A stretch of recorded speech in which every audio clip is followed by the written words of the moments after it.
You're listening to The South Stands, a Buckeye football podcast by Ohio State fans for Ohio State fans on Apple Podcasts, YouTube, Spotify, and SoundCloud. Welcome back to The South Stands, a Buckeye football podcast by Ohio State fans for Ohio State fans from the West Coast. I'm your host, Zach Moore. Today is Thursday, December 2nd, and I'm very happy to be joined once again by fellow South Stands contributor Paige Van Horn from Denver. PVH, how's it going, my friend? Going well, buddy. It's going well. Not to steal a line from our friend Matt Sloan, but this is truly smiling through the pain. So that's all we can do. Amen to that. We are also joined by fellow contributor Chad Plummer from Cleveland. CP, what's the word from the 216? The word is the word. I mean, it's been a long week, man. But it's all good. It's good to be on with you boys. All right, good. Yeah, which was under better circumstances, but it is what it is. It is what it is. Smiling through the pain, and it is what it is. That's the perfect way to start this pod. Now, of course, we are here to bring you part 2 of the Ohio State-Michigan recap. Part 1 was on Sunday. That was from yours truly. Why don't we call this episode an airing of grievances for Paige and Chad, as they hadn't really had the chance yet to share their thoughts on Ohio State's really disappointing 42-27 barf fest in Ann Arbor last Saturday. For the first time since 2016, the Buckeyes will be watching the Big Ten title game from their couches like the three of us. So, Paige, I want to start with you. What went wrong for the Buckeyes last Saturday in the Big House? Everything. Starting with the weather. It just gave me such a bad feeling. But that's bullshit excuse, right? Thinking back on it, I come back to Ohio State played 2 good teams and they lost both, and they lost convincingly. So, I think, we just, we all thought we would get a repeat, of the last, 15 out of 16 years, especially the last 2 years. This just wasn't meant to be. They got their asses kicked. Yeah. It wasn't even close. I mean, I think back, had Shaw not intercepted that pass to make, to stop Michigan from going up 14-0. Like, they could have boat raced us. Like, we've boat raced them the last 2 years. Like, it was that ugly. Could have been, like you said, like, they didn't come to play. They didn't compete. They got pushed around. Like, I mean, that was just astonishing. Yeah. I was right when I said, hey, if Jones and Petit Ferrer grade out as champions, we'll be fine. I mean,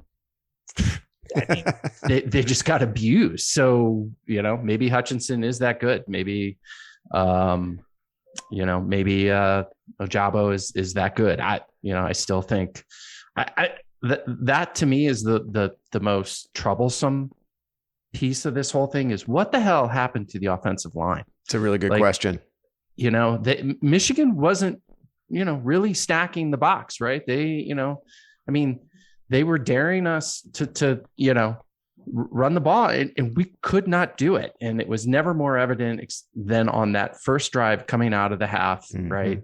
We ran the ball 3 times, 3rd and 2, and just got blown up, which how many times did Michigan have 3rd and 2 and they just got it at will? Every single time. Every single time. So what went wrong? Everything went wrong. And I think, we're going to get into it, but I think Day, he better get his ass off the recruiting trail and get back into the Woody and figure some shit out. And I want some heads to roll. He's got some systemic problems, not just on the defense. I don't like what's going on the offense. I think he's got to take a scorched earth approach to this thing because way too many things went wrong. And it's not just overreacting to that game. They played a few good teams this year. They lost 2, and then Penn State gave them everything they wanted. Nebraska gave them everything they wanted. It wasn't good enough, and he's got to figure some stuff out. Okay. Chad, how about you? What went wrong for our Buckeyes in Ann Arbor? What went right? And by the way, I thought this. I thought this was going to be a pod regarding the Ohio State Duke basketball game on Tuesday night. So, sorry. Wait, you didn't get the memo? I'm just going to have to. No, I did not, and I apologize. But all right. Well, so going back to your question, Zach, what happened?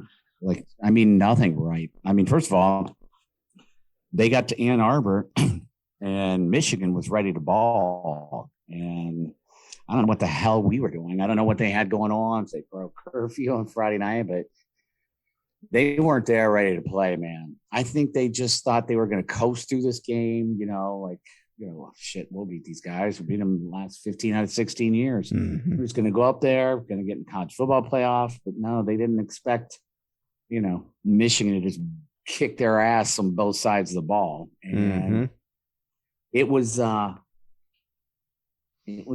gut-wrenching to watch. I'll be honest with you. I didn't watch much of the second half. I was on a little walkabout in Hoagland's backyard, just puffing down Marlboro Lights.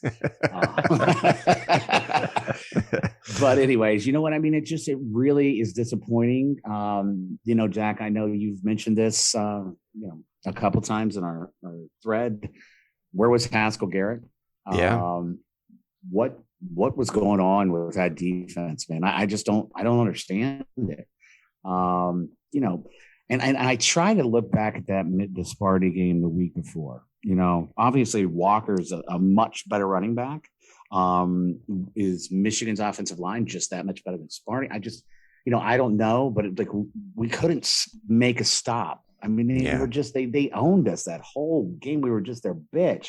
Mm-hmm. And the play calling, what is going on there, Ryan? Come on, man. Let's not make this complicated. Just some of these passes, like plays, just frustrated the shit out of me. Yeah, I mean, I agree with you, Paige. You already made reference to this. My takeaway, and I mentioned this on Sunday, is that really Ohio State really lost this game in the trenches on both sides of the ball. I think I called it a prison movie in the trenches. Michigan had their way with Ohio State up front, both offensively and defensively. That was the difference in the game. The two areas where Ohio State needed to excel to win this game, pass blocking and run defense, they weren't only bad, I mean, they failed catastrophically. Their PFF grades in those two areas were the lowest of the season by a very wide margin. 30.4 for pass blocking. That's out of 100. That's out of a grade of 100. 30.4 for pass blocking. That was 10 points below their previous low of 40.3 against Minnesota. Paige, you were wondering about the offensive line. What the hell happened to our offensive line? We really felt like we had good enough offensive linemen to at least draw a stalemate in that matchup. The left side of the Ohio State offensive line, Nicholas Petit-Ferrer and Thayer Mumford, who were, by the way, just voted consensus first team all Big Ten, received grades of 7.7 and 17.4 for pass blocking from PFF. Has either of you ever flunked a test that badly in your academic careers? I mean, I don't think any of us have, right? I mean, 7.7. Can you do one thing for me, Zach? Yeah. Can you, just for Mikey Corcoran out there, can you PFF? Yeah. Can you explain that to Mikey? Oh yeah, it's a website, Pro Football Focus, and they grade every player on every play, both collegiately and in the NFL. This is for our good friend Mike Corcoran, who claims not to know what PFF is, even though we've been referencing PFF grades on this podcast for over 2 years now. Anyway, that's for you, Mikey. So the left side of the Ohio State offensive line, which, as we all know, is assigned to protecting the blind side of a right-handed quarterback and C.J. Stroud, our starting left tackle, starting left guard, both first team all Big Ten selections, and neither of them graded above 20% for pass blocking, actually well below that. They also allowed 15 of Michigan's 31 pressures on Stroud. And then on the other side of the ball, Ohio State's grade for rush defense was 45.4. That's 8 points below their previous low, which was against Oregon. Remember, that was we were a nightmare stopping the run against Oregon. That grade was 53.7. So by comparison, that grade looks great. So bottom line is catastrophic failures at stopping the two things that Michigan does well, getting after the quarterback and running the football. I mean, if Ohio State is just average in those areas, let's say we're talking about like a 50% grade, in both of those areas, they probably win the damn game. Just don't be catastrophically bad in those categories. And it was shocking. It was really shocking to see players of that caliber, of Petit-Ferrer's caliber and Mumford, just get worked as badly as they did. Look, there was a little extra something behind that effort, I think, by Michigan. I was thinking back to when we were talking about the cancellation of the Michigan game last year on the pod. And we were talking about, hey, maybe this is what Michigan needs, is a year off from this game, right? Just hit the reset button. And quite frankly, that's what Jim Harbaugh did, or he was at least forced to do it, right? He whether he did it voluntarily or was forced to do it, he cleaned house, right? He hired a completely new staff, took a completely different approach to the game. And I think it also helped that he had a lot of really veteran players, seniors, fifth-year seniors who have played in this game a lot, who've suffered a lot of disappointments in this game. And then, of course, Ohio State didn't help matters, or didn't help its own case by talking a lot of shit this offseason, right? I mean, you had the Ryan Dare, we're going to hang 100 comment on him, which was referenced in the postgame by Michigan, right? Aiden Hutchinson referenced it. You also had that video that was making the rounds on Twitter of Tyleek Williams stomping on a Michigan jersey. I mean, Michigan used that as motivation, man, and you could see that. I mean, that stuff I think really elevated their play. And it makes me wonder now, and we'll get to this later, like without that same motivation against Iowa, coming off the high of beating Ohio State, I wonder how they're going to fare. Paige, I'm going to kick this back to you. Anything else that you want to mention about just what did not go right for Ohio State on Saturday? It's a little down in the weeds, but why didn't Harry Miller play at all this season? He's hurt. And so he is hurt? He's hurt, yeah. Yeah, he's hurt. And that forced a redshirt freshman, Luke Whippler, into, and this is another point I want to make a little later on about Ohio State's youth, but Luke Whippler, redshirt freshman, was their starter at center. I thought he did a pretty good job for the most part, but against that experienced Michigan front seven, right? You got a redshirt freshman at center. Boy, he looked a little jittery, didn't he? Right? I mean, he had two snaps into the turf, including the one on the goal line on Ohio State's first possession that Stroud was lucky to scoop off the turf. That was nearly catastrophe there. Yeah, I didn't know. I thought in the beginning of the season, because they don't give injury reports. It's frustrating. You don't know. And then did he lose his job? And then he's not available. And so it really wasn't clear to me. But that, the defense is just getting run over. I kind of come back to the offensive line, and I think they're reshuffling things. And they have guys playing out of position. You got Paris Johnson in there as a 5-star, Harry Miller, Mumford, Petit Frere. They're all 5-stars. They cannot be that bad. Right. So it astonishes me. And Chad referenced the play calling. I fail to understand why you just don't run 5 or 6 yard routes for all those guys. I mean, I know that's what JSN does, as a slot receiver, but he's constantly asking him to make these really, really difficult throws. And my God, they made some in the second half. It was just astonishing.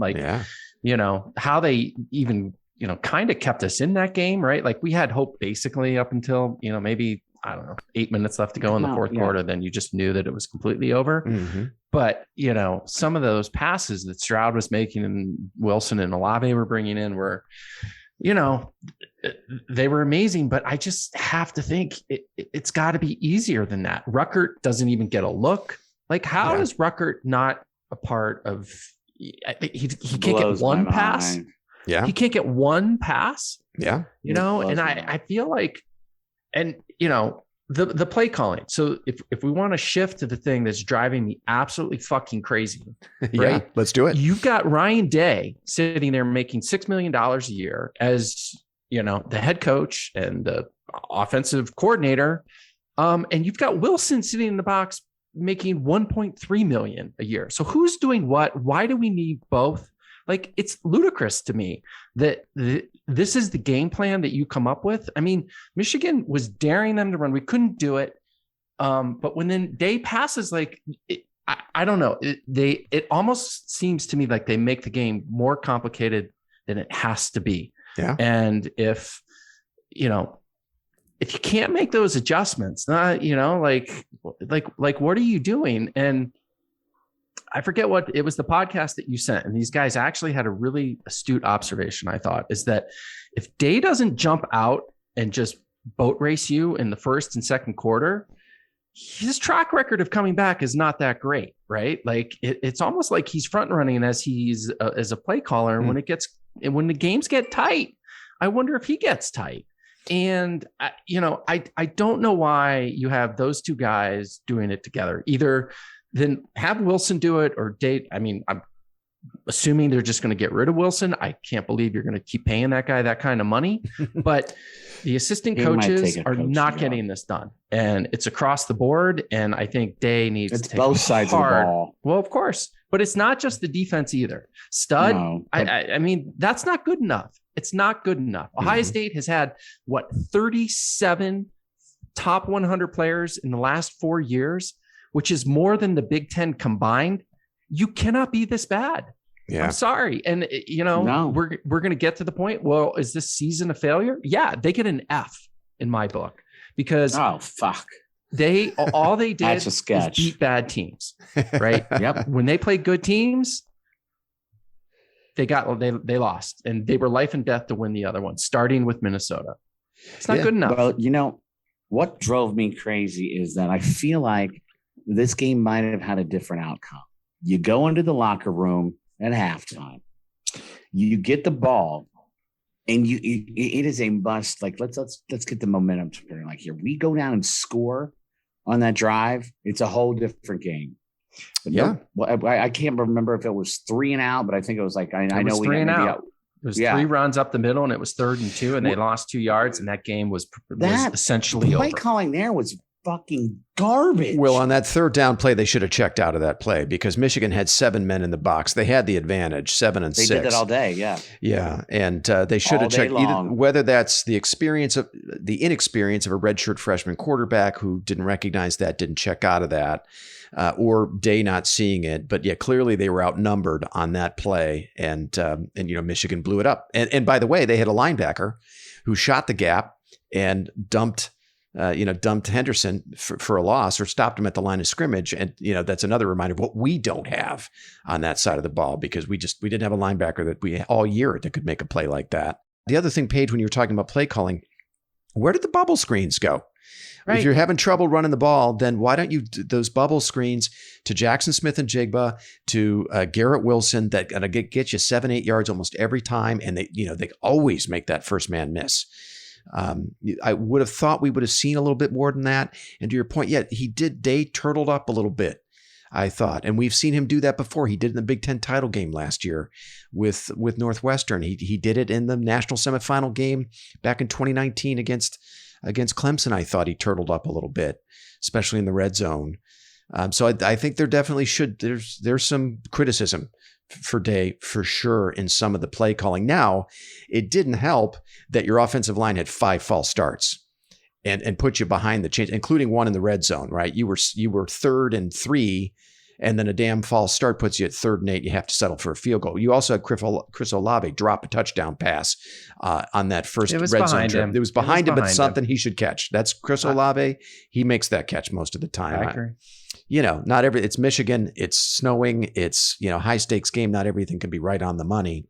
With respect to Wilson and whether he should stick around, it's hard to fire him when you finish the season with the number 1 offense in the country, which Ohio State will finish with, by far the number 1 offense. When did our defense finish, Zach? Like 51st or not even that high, is it? Yeah, let me go back and find those numbers. Yeah, because there are some numbers that I think are worth mentioning here. Here they are. So after 12 regular season games, these are Ohio State's defensive stats. These are their national rankings in some key defensive categories. 51st in total defense, 96th in passing yards allowed, 75th nationally allowing plays of 10 yards or more, and 73rd in red zone defense. Those are the numbers that stand out to me. Listen, there is no reason Ohio State should be ranked in the lower half of the FBS in those defensive metrics. It's inexcusable. Absolutely not. Like, why is that not like just a huge? I would get like on my staff, and I wouldn't let them leave. I don't care if it's fucking 2 weeks until we figure out what is the problem. Well, I mean, but they don't know what the problem is, because if they knew what the problem is, they would solve it, and that's why they all got to go. Every freaking one of them. Oh, I'm with you, bro. Let them roll. I'm sorry. It's like, okay, overreact, and but for the amount of money these guys are making, it's a results business, and the results, those numbers will tell you that. We don't even need to see those numbers. We saw it with our own eyes. They all need to be gone. And like, for the life of me, after that first drive, in the second half by Michigan, it's like, you know what, Burke, you're a 5-star kid. You take that guy, right? Just go back to sandlot football and go one-on-one. I'm putting 10 guys in the box and I'm going to make McNamara beat him. Right. And they never did that. They never adjust, and if the guy goes by Burke and McNamara makes the pass, then tip your hat to him, right? Which he did. He actually made some pretty big throws downfield at times. But he didn't make enough to win. Dude, They passed the ball 5 times in the second half. Think about that. Yeah. 5 times. Yeah. McNamara he only finished with 19 pass attempts, and most of that was in the first half. 159 yards passing for McNamara, but it's the completions he did have. He did have completions of 31, 37, and 34.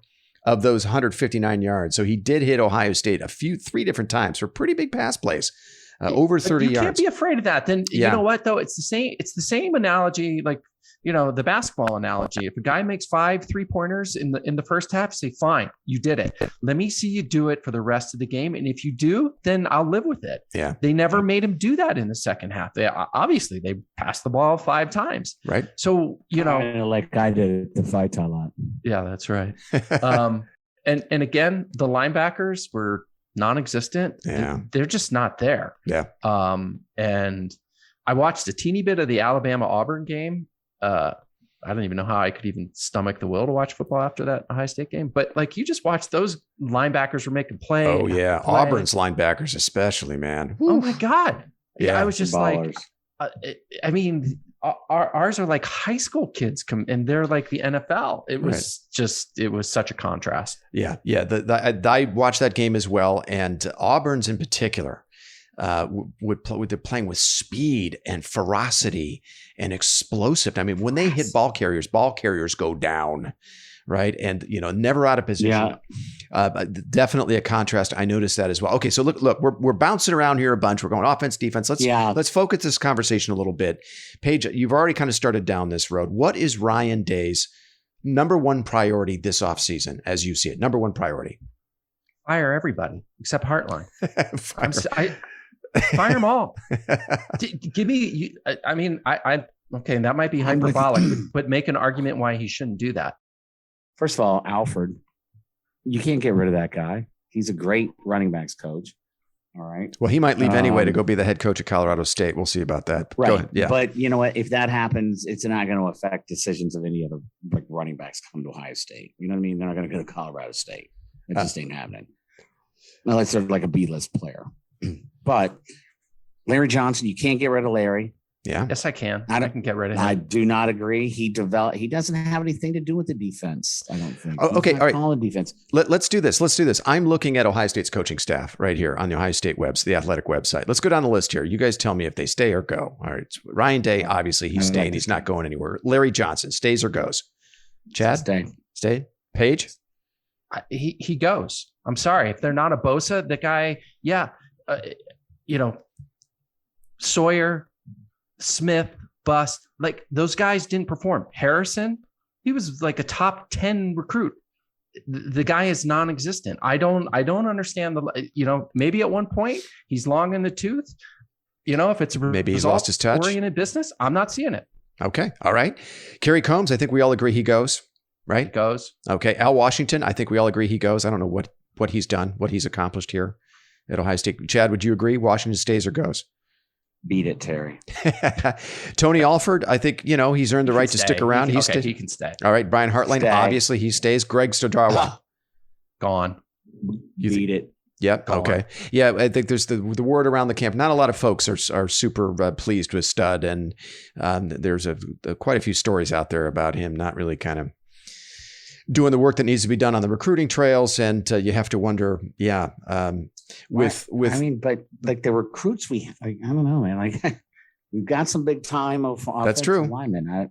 I just don't I don't know what's going on there with that, whatever. Was it his call? Obviously- Was it his call to shuffle what was a pretty good offensive line the way that they did? I mean, you had a pretty good combination at tackle with Nicholas Petit for a right tackle last year and Thayer Mumford at left tackle. I mean, it seemed like every Sunday I was looking up and there was a PFF graphic of like, best tackle combination in the country, only gave up one pressure. So it seemed like they kind of screwed up a good thing by moving Mumford to left guard and a Petit to left tackle so that DeJuan Jones could start at right tackle. I don't know. I think we can kind of say hindsight now, it didn't work. Didn't work, Yeah. right? And who does that fall to? Stud. Yeah. Okay. So Stud, we think. Shouldn't we have realized that? After like the third, fourth game, Yeah. like, all right, maybe this isn't like, working out like we thought. We've got some great athletes on the offensive line, but you know what? Let's just go back to our natural positions and just beat some people down. Yeah. Nope. Yeah. They have some really good natural guards, interior linemen that they could have started. And they went with the lineup that they did, and there were mixed results to say the least. Okay. Kevin Wilson. Yeah. And Miller being out really hurts. I mean, especially in Michigan. How many botched snaps did he have? Yeah, there was two. There was two by Whippler. Although I think Whippler's played pretty well this season. It was weird to see him. Hey, look, he's a redshirt freshman in his first Michigan game. Let's not forget how many of those kids get your shit together, were playing in their man. first Michigan game. Okay, all right. So Kevin Wilson stays or goes? Paige? I think Wilson needs to go, and I think he needs to go for a couple reasons. But one of them is I think you need to be careful what's going to happen to Hartline. And I think Hartline needs more responsibility. And I don't think you need Day and Wilson. Okay. So Wilson, let him go. You give Hartline a promotion to, I don't know, co-offensive coordinator. Let's see what that guy can do. Because to me, he's the heir apparent, we don't know what Day is going to do, right? I mean, there's rumors out there, for Chicago. I don't think he's leaving right now, but there could be a situation here very shortly where Day does go. And I think Hartline's the guy that you want on your staff. And then I go back to, so that's a long answer. Wilson goes, Hartline stays. Okay. How about you, Chad? Does Wilson stay or go? I'm torn on this, man. I'll be honest with you. If you put a gun to my head right now, goes. Yeah, guys, they have the number one offense in the country. I know not everything went perfect against Michigan, but it's really hard to fire Kevin Wilson as your offensive coordinator when you finished with the number one offense in the country in a bunch of different statistics. Is he the offensive coordinator, though, or is Ryan Day? I mean, Day calls plays. He designs the offense. His title is technically offensive coordinator and tight ends coach. Secondary coach Matt Barnes. Now, obviously, his responsibilities changed midseason. He called the defense. I personally think Matt Barnes has earned the right to come back. I think he did a decent job slapping a Band-Aid on their defensive issues. I think he should come back in a different capacity. He's certainly not ready to be calling plays. I think they need to hire a bona fide defensive coordinator, but I have no problems with Barnes coming back. Paige, what do you think? Yeah, I agree with that. Okay. And how about you, CP? Gone. Wow. Okay. You want to just nuke him. All right. Mickey Marotti, assistant AD, director of football strength coach. Paige? This isn't even a question. I'm sorry, guys. And I can't even believe we're asking this. And I can't even believe that Paige gets on his shit about the 1.5. He's worth every penny of it. If you read everything that guy does, from like all of that, the training to like the recruiting, man, that dude is a integral piece to that program. Yeah, I agree. No way you get rid of him. He's the best in the business. Paige? Says who? How do you know he's the best in the business? Dude, I'll go down to Lifetime Fitness and get two schmucks that can be the strength and conditioning coordinator as much. Dude, those guys are a dime a dozen. He makes almost $1 million a year. That is the most absurd thing I've ever heard. And it's not that hard to set your alarm clock at 4:30 to get guys out of bed to go lift weights. I'm sorry, it isn't. Oh, don't eat hot dogs for lunch. Have a kale salad. That is not rocket science. This infatuation with Marotti is like borderline lunacy. You could get a Reese's monkey that could do this job, and they pay him $1 million a year. And by the way, that is the how most are the insane results? Comment I've ever heard. They got pushed around, and I love the line by Gaddis. He said that it's a finesse team. Guess where that falls? That falls on your strength and conditioning coordinator. And by the way, he was right. They pushed us around. So he can stay, but I'm going to pay him $125,000 a year because that's what those guys are worth. Okay. All right. Well, look, I agree with Chad on this. I think Marotti stays. I think Paige, maybe you're oversimplifying his role just a little bit. I mean, Doug Lesmerises called him the head coach of the offseason, Marotti. He's the one that kind of keeps this team, together during the offseason and on course during the offseason. I think he's, I understand they got pushed around by Michigan. I don't necessarily know that they got pushed. Oregon and Penn State. Yeah. But it has nothing to do with him. Oh, but he's the coach in the offseason. All right. Well, okay. I could do that job. I'll do that job. SEC coach out there tried to get Mariota to come join their program. Yeah. So, I mean, that says a lot right Mickey. there. I don't care. Corey Dennis. All right. Corey Dennis. Oh, you're so fine. You blow my mind. Hey, Mickey. Corey Dennis, quarterback's coach. Isn't this Urban Meyer's son-in-law, if I'm not mistaken? Paige, stays or goes? I mean, I have no idea. I don't even know. Well, do you need to pay a quarterback's coach when you have Ryan Day? He's the quarterback's coach. That's my Kevin Wilson argument. Yeah. I don't know. I mean, maybe you do. I know Doug Lesmerises was really critical of this hire when they added him to their staff because you can only have a limited number of full-time on the field coaches at Ohio State, and Corey Dennis has absorbed one of those roles. Now, look, the quarterbacks have played very well, right? I mean, you got 3 straight Big Ten quarterbacks of the year. CJ Stroud won the Offensive Player of the Year in the Big Ten. So you have to give him a little credit, I suppose, Corey Dennis, for contributing to Stroud's development. But I don't know. I mean, I think when you got Ryan, it seems a little redundant, right? If you've got Ryan Day, I don't know. Yeah. What do you think, Chad? I don't know, man. Like everything I was reading about this, our new commit out of, Devin Brown, this kid's a stud. And Corey Dennis, was heavily involved with that recruitment. Okay. All right. So right before he committed, he had an in-house visit with Corey Dennis, who basically got this all started in the first place, but with Ryan Day, Corey Dennis, and then with Big Lane Kiffin down there for Ole Miss. And then he chose Ohio State. So I don't know, man. He can't be making that much money. Okay. So I say keep Corey Dennis, keep him in the fold. Okay.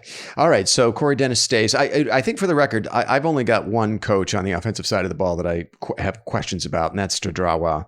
I'm fine with Dennis sticking around. The special teams coordinator, Parker Fleming, this is the guy who was elevated to a full-time, coach when Greg Madison retired. So rather than going out into the open market to get an experienced defensive mind, an accomplished, a guy with credentials, Ryan Day instead elevated Parker Fleming to special teams coordinator. This is a guy who's got an offensive background. He does not have a defensive background at all. And this is, Ohio State carried only 4 defensive assistants into the 2021 season. And I think therein lies the issue with the defense. I mean, that's probably at the root of the problems. I mean, Fleming was at Texas State and James Madison previously. Why is this guy a full-time coach? Why is he one of the guys I gotta be honest with you, I don't understand.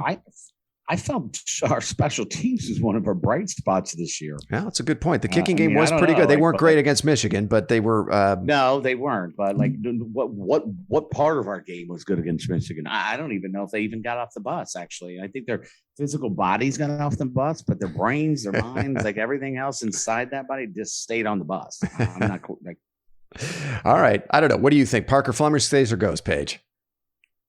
I have no idea who that person is. So special teams coordinator, right? Just get rid of him. If I don't know who he is, you got to get rid of him. And it's the bigger point, right? And I keep texting you guys. I'm like, it's now been 96 hours. What has he done? Are we going to make any changes? Because, well, here's the thing though, we talked about earlier, I think Z alluded to I think all of us did, but he's not going to do anything until, I feel like the early signing period.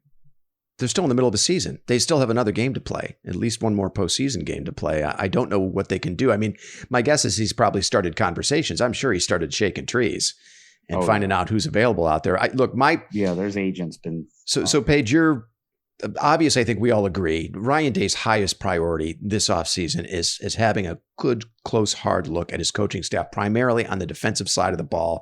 I think we agree on that.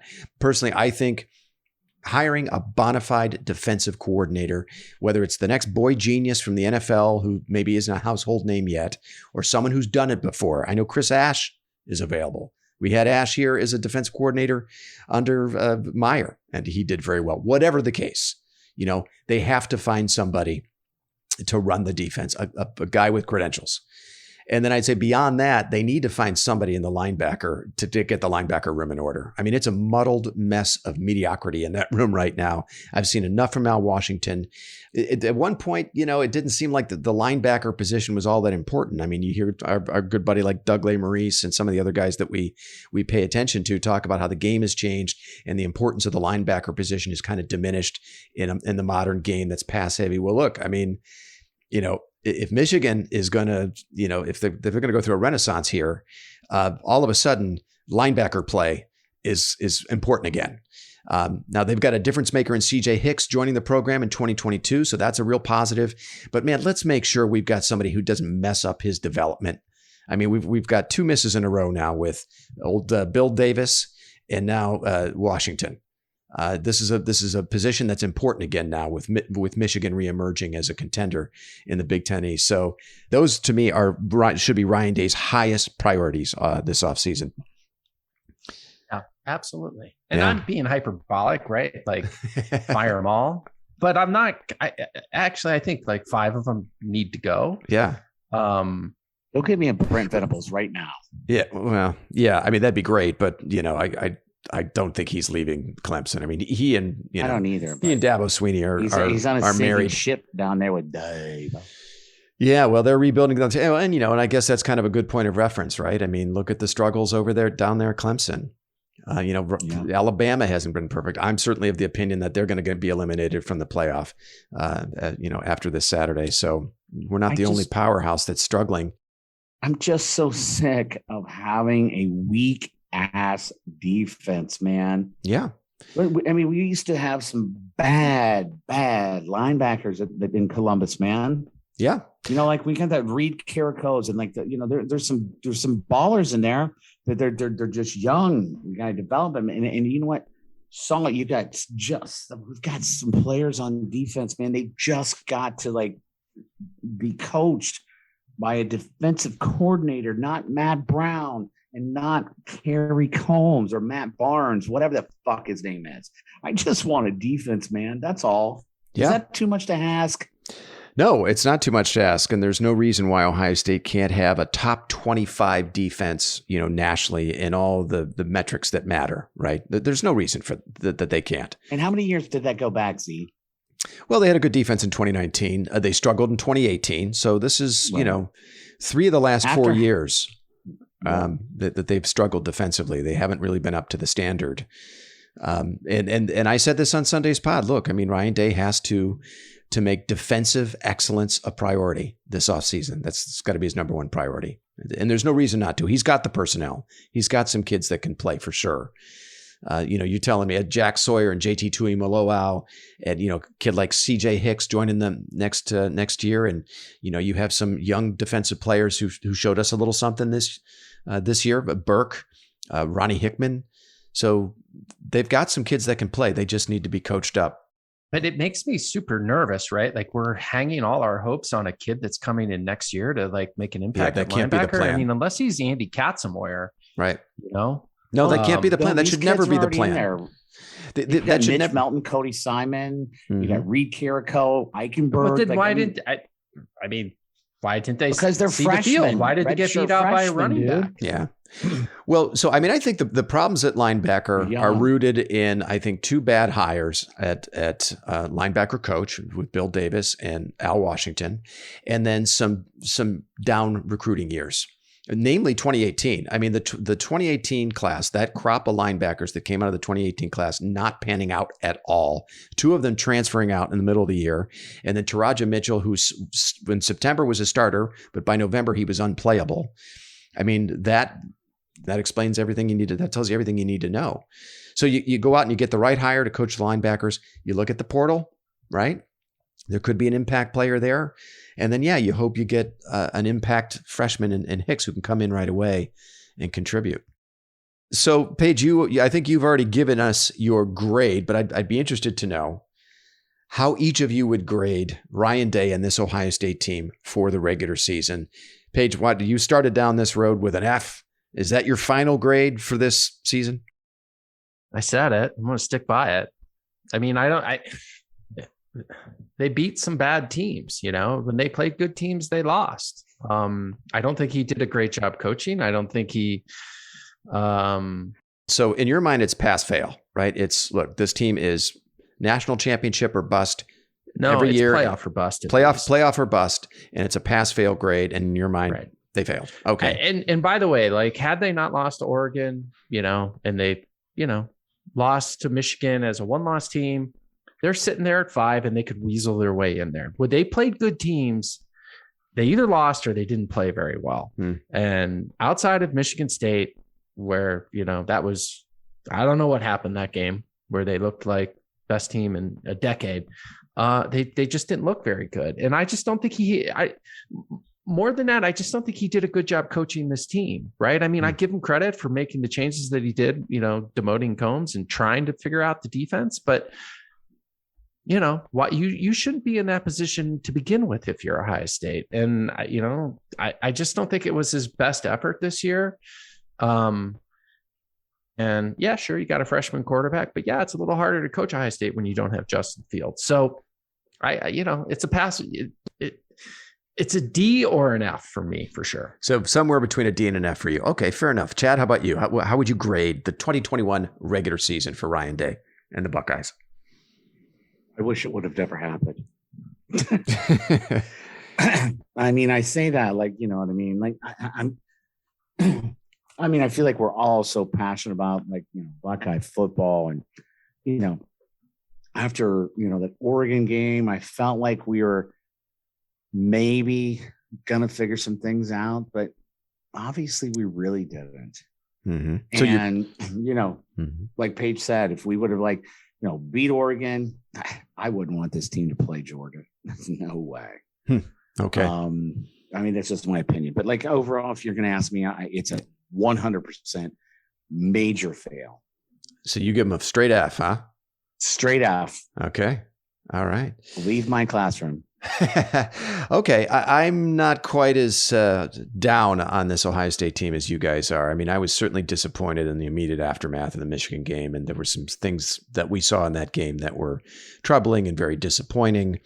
But I also think there were some extenuating circumstances there. I think there was a motivated Michigan team, and Ohio State had given them additional motivation, right, above and beyond what you would, the motivation that comes with playing your rival for the division championship and a spot in the Big Ten title game and probably a spot in the playoffs.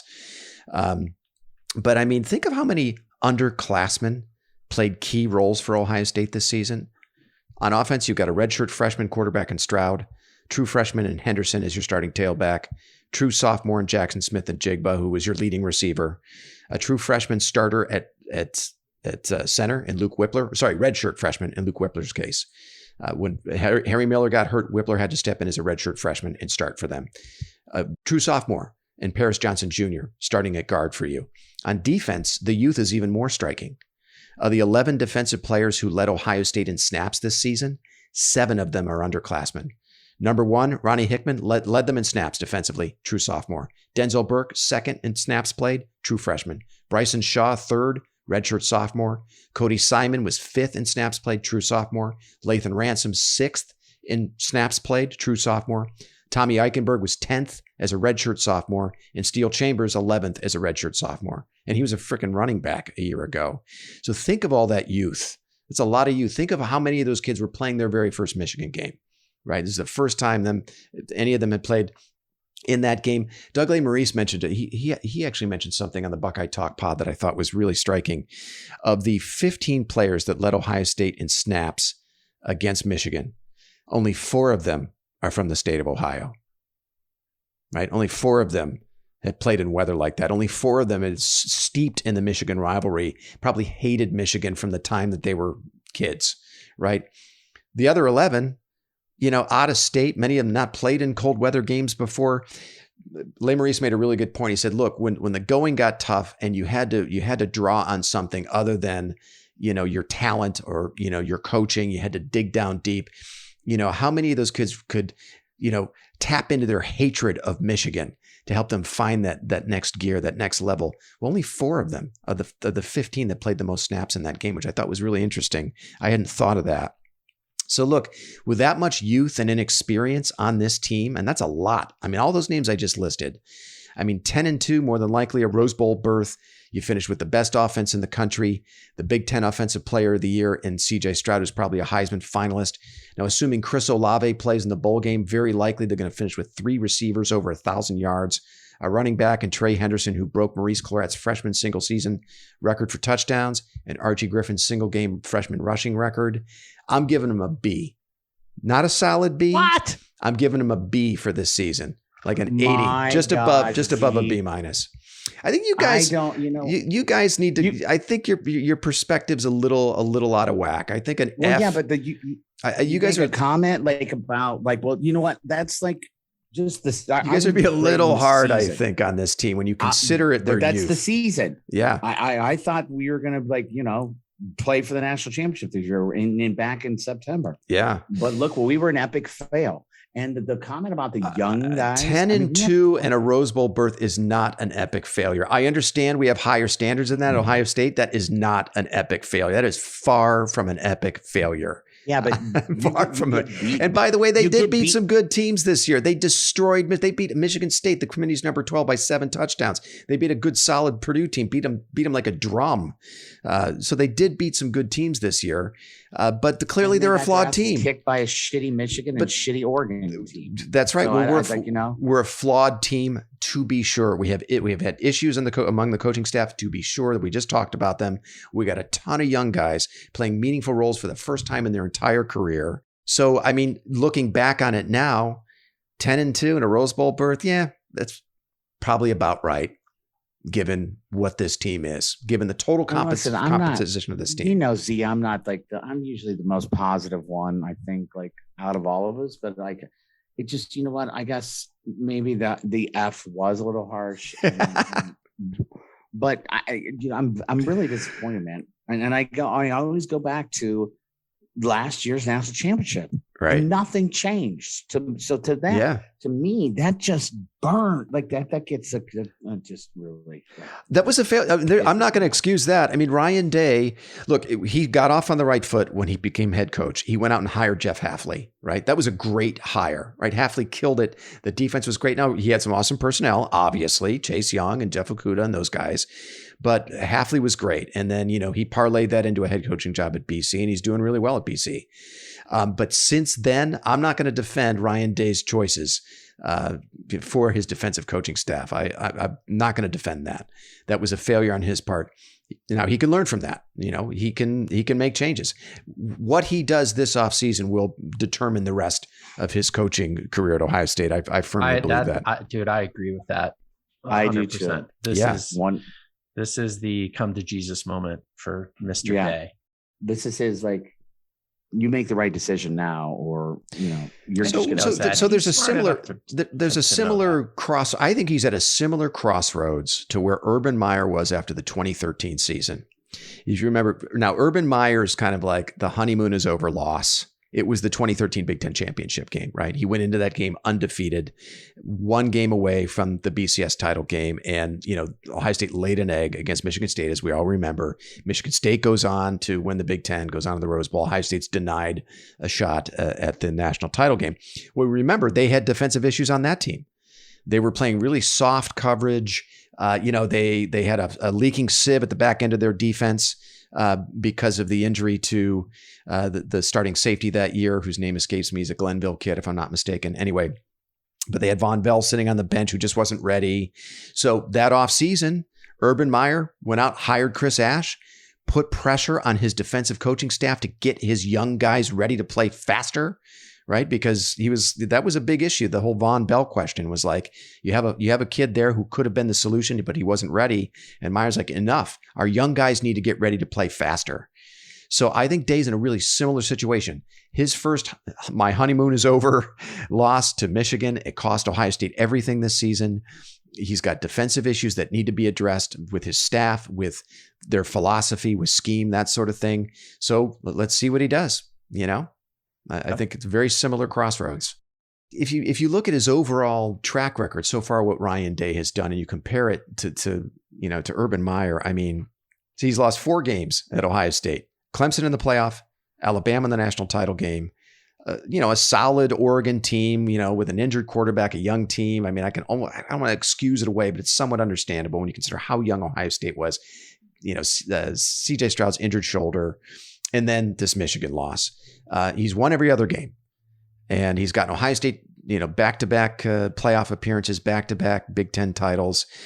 So I don't want to make excuses. I don't want to deny you guys your frustrations. I totally understand it. I'm not saying you shouldn't be frustrated. I'm not saying our expectations should be higher. But I think it is important to have a little bit of perspective too. Like, we still got it pretty good. Yeah, no, and that's all true.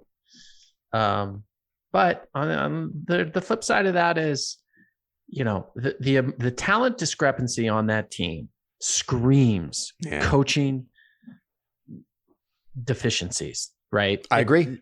They cannot, in some categories, either by PFF or by the eye test, Mikey's 2 favorite ways to evaluate a team. It just, there's something systemically wrong there, and he's got to address it, or it's going to get ugly. It's going to get ugly quickly. Yeah. I'm not gonna disagree with that. That is where he needs to turn his focus on, especially on the defensive side of the ball. Anything else you guys want to say about Michigan? It's like a therapy session. All right. So real quick, what's going to happen this weekend? First of all, are you going to watch the games? Are you guys going to pay attention? Paige, yes for you. How about you, Chad? Yeah. Okay. Yeah. I mean, yeah. Sure. Of course. Hey, but we love college football, right? After this weekend, there's the bowls, there's the playoff, and then it's a 9-month wait, which is going to drive us all crazy. So, all right, real quick, let's just look at the rankings here, because I'm really curious to get your take. So we've got Georgia, Michigan, 1 and 2. Alabama and Cincinnati, they round out the top 4. You just on the outside, you got Oklahoma State at 5, Notre Dame at 6, who's not playing, right? And then Ohio State at 7. So Georgia is about a touchdown favorite to beat Alabama in the SEC title game. Who do you guys like in that game, Chad? I like Georgia, but I feel like this is just one of those years where they've all counted from the saving out, and I feel like they might just win. PBH? I don't know. Okay. I kind of agree. I wouldn't bet against old Nick in this game, especially with the points. Yeah. And I'm going to say this, maybe going against my better judgment. I think Georgia's going to kill him. I think Bama has been cruising for a bruising all year. They've been, flirting with disaster. Auburn, right? They should have lost that game. They should have lost. They should have lost. They easily could have lost to LSU. They could have easily lost to Florida. Arkansas took them down to the wire. Though they didn't lose. They didn't lose. This is a different animal. Georgia in Atlanta. I just have a feeling Georgia's going to handle them. I could be wrong, and you guys are right to pay deference, to show deference to Nick Saban for sure. But I like Georgia in that game. I like them big. Michigan, Iowa. This is the one I'm going to be watching with great interest. It's going to pain me a little bit at the start of the game to see Michigan out there instead of Ohio State. But I don't know. CP, who do you like in this game? I actually think Iowa's going to win the game. Wow. Okay. Why do you think that? Well, I feel like Michigan's just coming off this big high, and I feel like Iowa will lull them to death. And it's going to come down to the 4th quarter, and Iowa's going to win by a field goal. Wow. The line sleeping. Okay. The line is Michigan minus 11. Michigan minus 11. The over-under is 43.5. This, again, the game is played, as we know, in Indianapolis in Lucas Oil Stadium. So you like Iowa by a field goal. You think that maybe they just catch Michigan with a big game hangover? Maybe I feel like they do. Like, you know what? And maybe that's probably just me, like, wishful thinking, because Okay. But I'm going to stick with it. Okay. All right. Paige, how about you? Who do you like in this game? I like Michigan, and the Ohio State nightmare continues. Iowa's not good. Yeah, I agreed. Iowa's not good, and I think Michigan rolls them. There could be a little something there just psychologically for Michigan, just coming off, having cleared this huge hurdle, beating Ohio State for the first time in 10 years.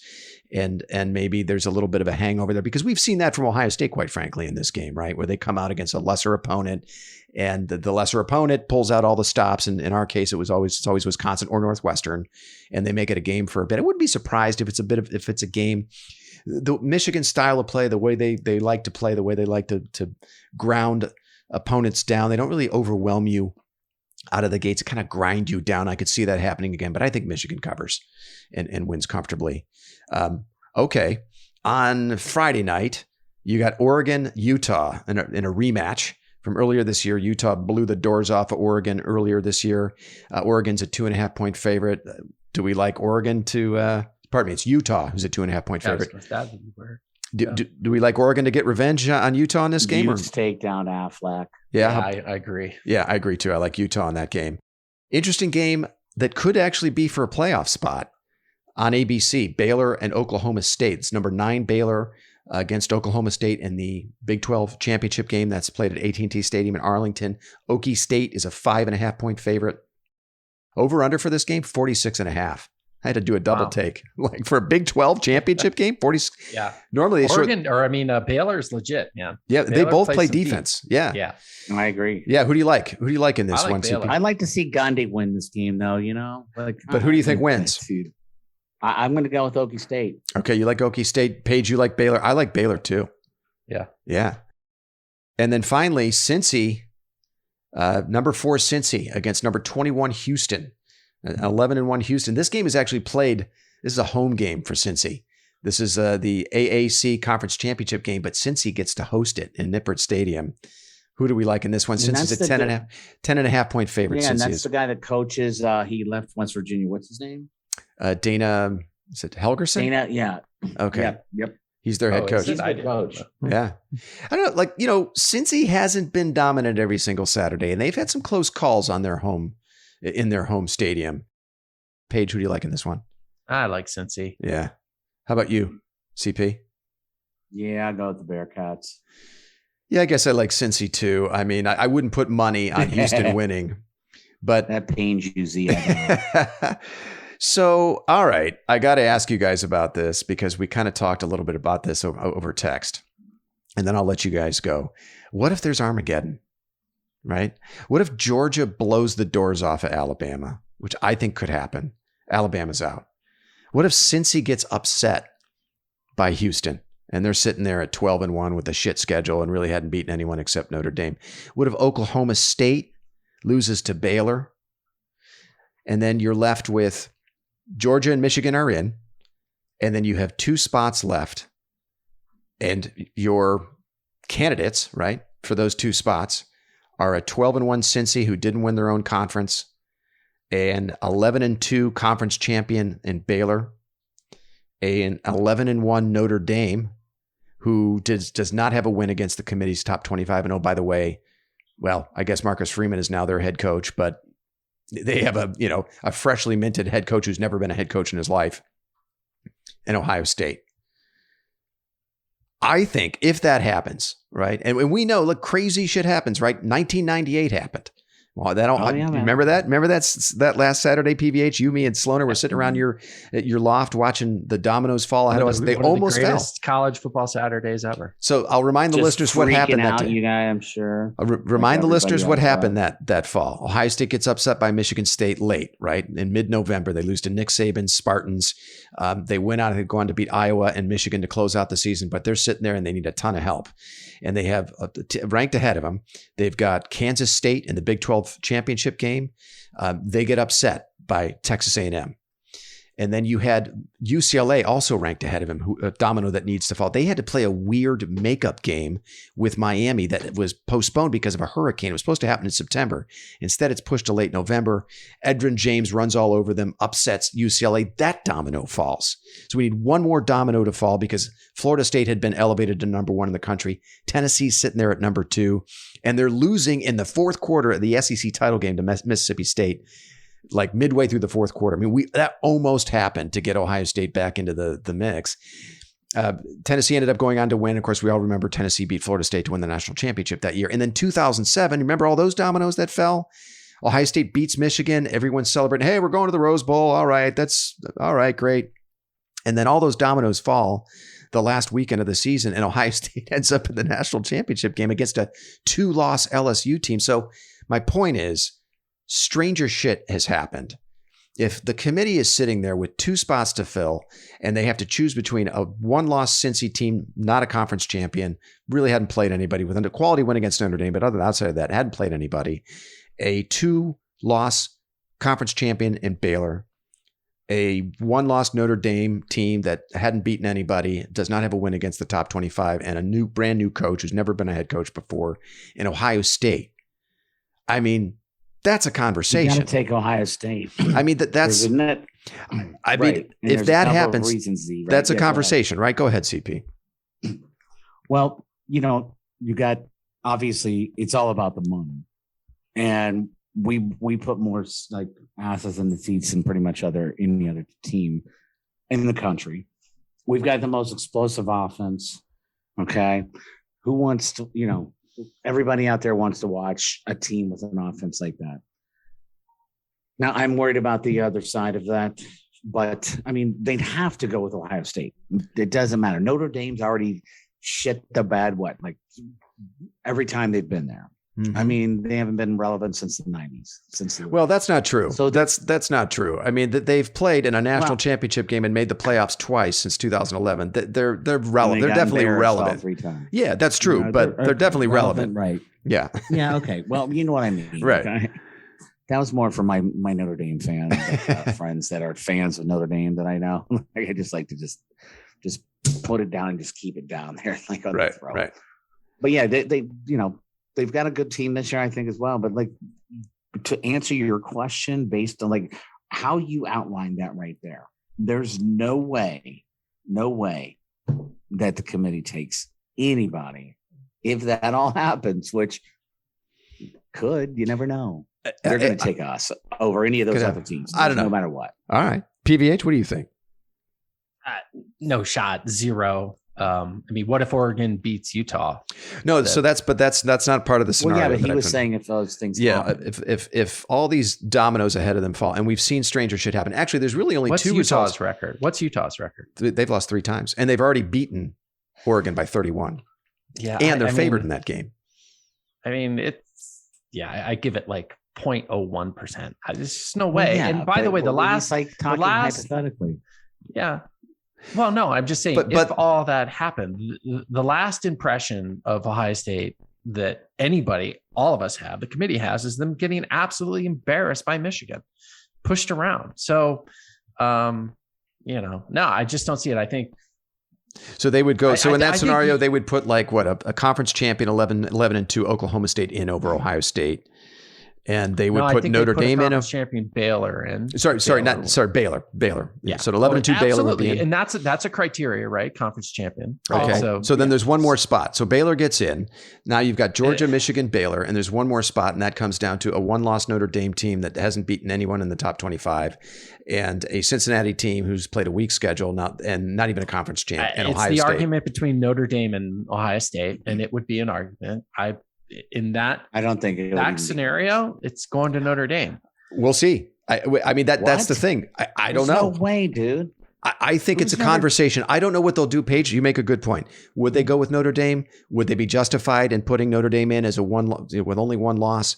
Sure. Right. But I think it's a conversation. That's the only point I want to make. First of all, there is a way. We can't say there's no way that won't happen because we've seen it happen twice before in recent history. It almost happened in 98. A bunch of dominoes fell on the last weekend, and it did happen in 2007. So it can happen. And if you look at these results that need to happen, these dominoes that do need to fall, we need Alabama to lose. We need them to lose big. Well, they're a pretty decisive underdog against Georgia.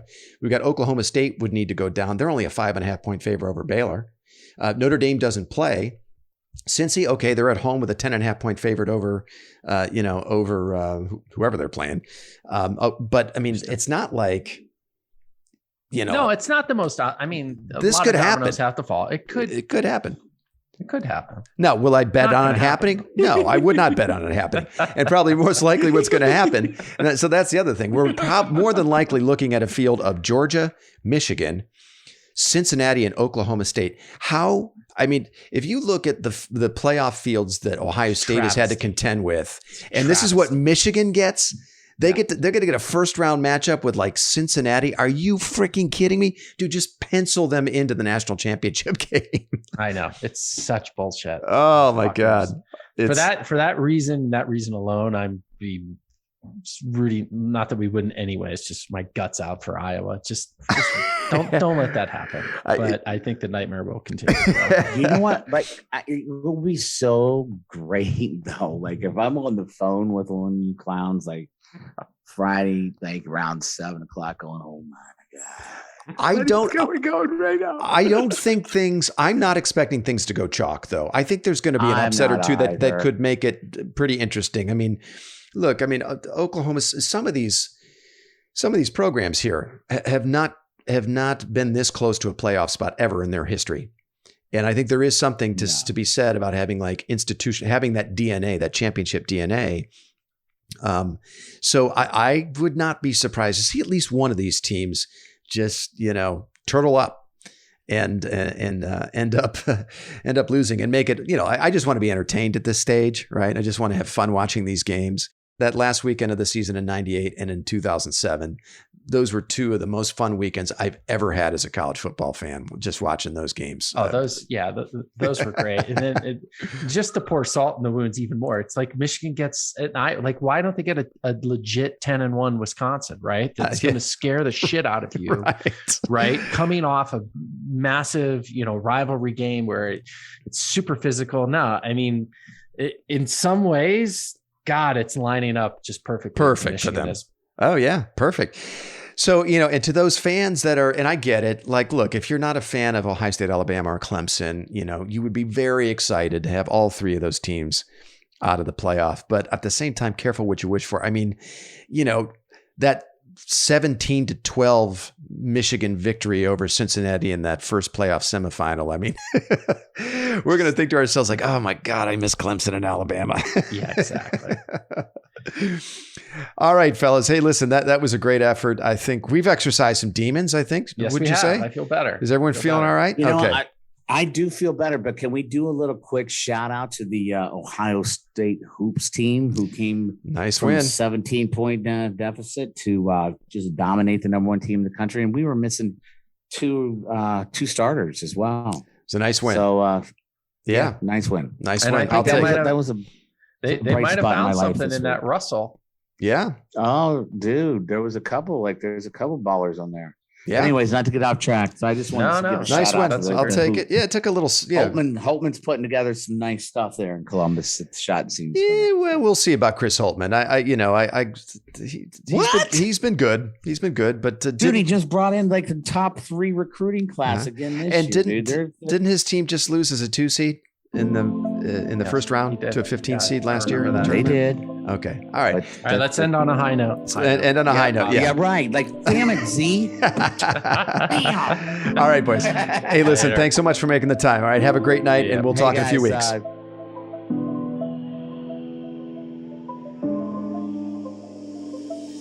You've been listening to the South Stands, a Buckeye football podcast.